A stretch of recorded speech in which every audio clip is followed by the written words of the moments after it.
আমার ডাইনে বামে আমার এমন ভড়িয়ালা লোক আমি পেয়েছি, যেগুলো সিরিয়াল করা থাকে আগে থেকে। কে কোথায় বলবি আমরা জানিও না, আল্লাহর ইশারা ভেতরে যে দেখি আমার ডাইনে বামে ভড়িয়ালা।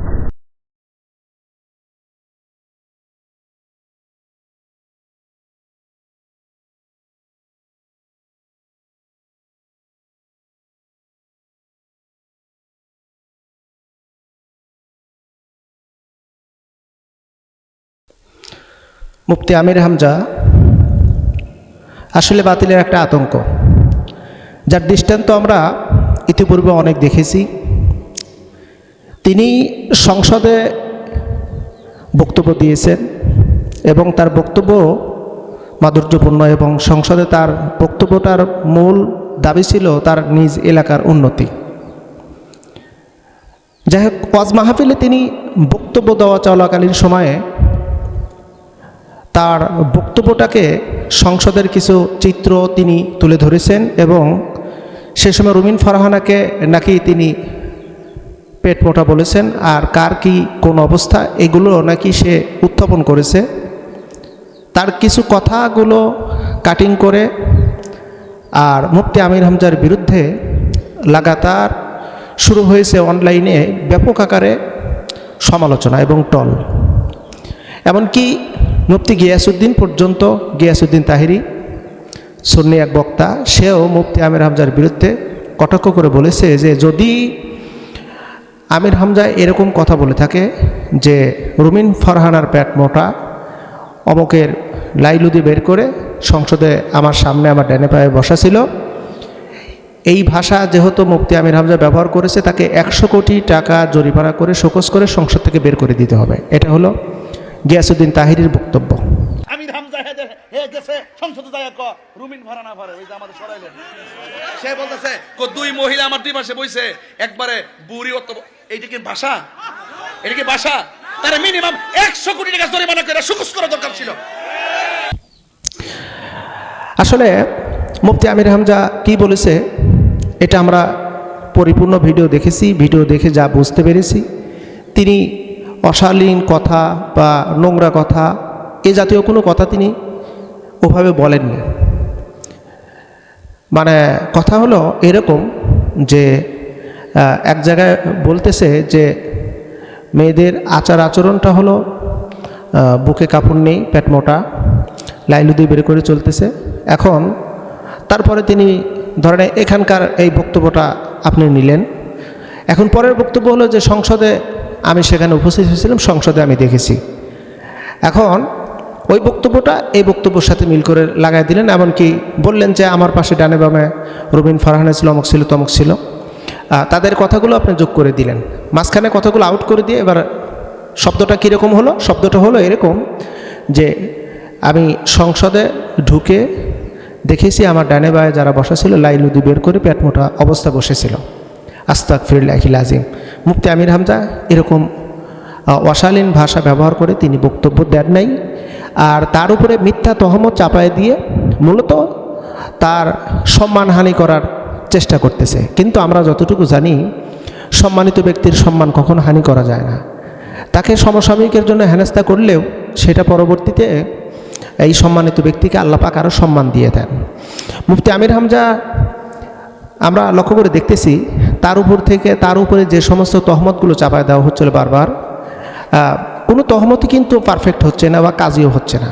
প্রত্যেকটা অবস্থানে কিন্তু মুফতি আমির হামজা বিজয় নিয়ে আসতেছেন, সফলতার সাথে বিজয় নিয়ে আসতেছেন। এটা কিন্তু আমরা লক্ষ্য করে দেখতেছি।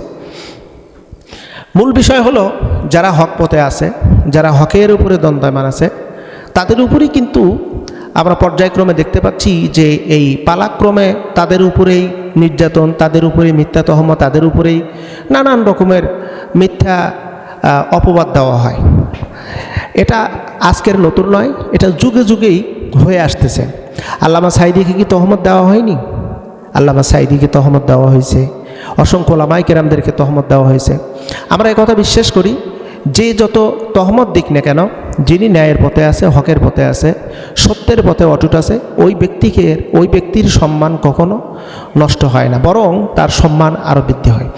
আমরা এই যে মুফতি আমির হামজার যে কথা বলেননি সেই কথাটাকে নিয়ে টল করে এমনকি রুমিন ফারহানাকে জিজ্ঞাসাবাদ করা হয়েছে। রুমিন ফারহানা বলছেন যে আমির হামজাকে আমি বাস্তবে আমি সচক্ষে দেখেছি, সে আমাকে নিয়ে বাজে ট্রল করা বা বাজে মন্তব্য করা কখনোই করবে না। এমনকি মুফতি আমির হামজা তার আচার আচরণ, বচনভঙ্গি, কথাবার্তা আমি মুগ্ধ। রুমিন ফারহানা কথা বলেছে। কিন্তু এই যে যারা মানে মাথা আগা গোয়া এক কথা যারা এই পুরো বক্তব্যটাকে একত্রীকরণ না করে যারা এই যে মিথ্যা অপবাদের টল ছড়াচ্ছে, তাদের অবস্থা কেমন হবে? মিথ্যা অপবাদ যারা ছড়ায় তারা কিন্তু কাজ্জাব।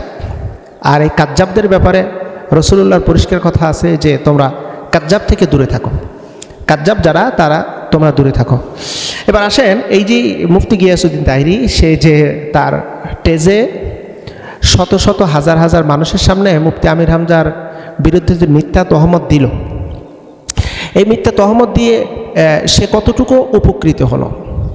আমরা যদি এই বিষয়টা যদি একটাবার মানে অ্যানালাইসিস করি তাহলে আসবে যে মূলত এই গিয়াসউদ্দিন তাহিরি মুফতি আমির হামজার বিরুদ্ধেই তার পদাচরণ, মুফতি আমির হামজার বিরুদ্ধে তার বক্তব্য, মুফতি আমির হামজাকে নিয়েই তার যাবতীয় যত রকমের চিন্তা ভাবনা।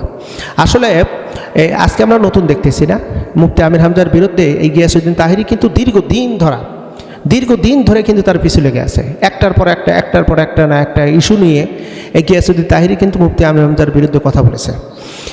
আসল কথা হলো যে এখানেই কিন্তু সত্য এবং ন্যায়ের জাস্টিস হয়ে যাচ্ছে, কে সঠিক কে ব্যাঠিক, কে ন্যায়ের পথে আর কে অন্যায়ের পথে। প্রিয় বন্ধুরা, আমরা এতটুকু কথা বলি, মুফতি আমির হামজা যেভাবে এগিয়ে যাচ্ছে তাকে রোধ করার মতন কেউ নেই, এবং সত্য ন্যায়ের প্রচারণার যে কাজে তিনি মগ্ন আছেন। শুধু তাই নয়, তিনি যে এমপি হয়েছেন, এই এমপি হিসেবে তার যে একটা অবস্থান এমনকি তার যে কার্যাবলী, এটা কিন্তু প্রবহমান ধারাবাহিকভাবে চলতেছে। যতই তার বিরুদ্ধে মিথ্যা প্রোপাগান্ডা ছড়ানো হোক না কেন, কোনো লাভ হবে না, এটা কিন্তু আমরা বিশ্বাস করি। এটা আমরা 100% বিশ্বাস করি। বাংলাদেশে শুধু আমির হামজা নয়, হাজারো ওলামায়ে কেরাম যারা হক পথে আছে, সত্য ন্যায়কে প্রতিষ্ঠিত করার কাজে যারা নিমগ্ন আছে, এদেরকে বাধা দেওয়া হচ্ছে, চতুর্দিক দিয়ে বাধা দেওয়া হচ্ছে। কিন্তু এই বাধা দিয়ে কখনো কিন্তু তাদেরকে তাদের রাস্তা ছোট করা, তাদের রাস্তা বন্ধ করে দেওয়া করতে পারতেছে না। হ্যাঁ, সমসাময়িকের মতো একটু হ্যারাসমেন্ট করা হচ্ছে, সমসাময়িক তাদের উপরে একটু জুলুম করা হচ্ছে, কিন্তু জুলুম শেষেই দেখা যাচ্ছে আমরা কিন্তু দেখতে পাচ্ছি যে তারা কিন্তু আবার সেই পূর্বে যে সম্মানিত ছিল তার চাইতে বেশি সম্মান পাচ্ছে।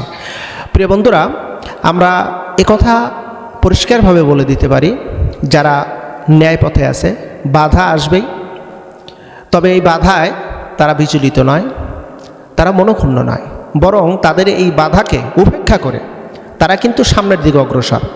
কথায় আছে, যাদের অন্তরের ভিতরে শহীদি তামান্না আছে, যাদের অন্তরের ভিতর রবের ভালোবাসা, রবের প্রতি একটা আকর্ষণ আছে, তাদের উপরে যতই নির্যাতন করুক না কেন, যত প্রকারেরই সমস্যা সৃষ্টি করুক না কেন, তারা কিন্তু এই পথ থেকে কখনো সরে দাঁড়ায় না, আর কখনো সরে দাঁড়াবেও না।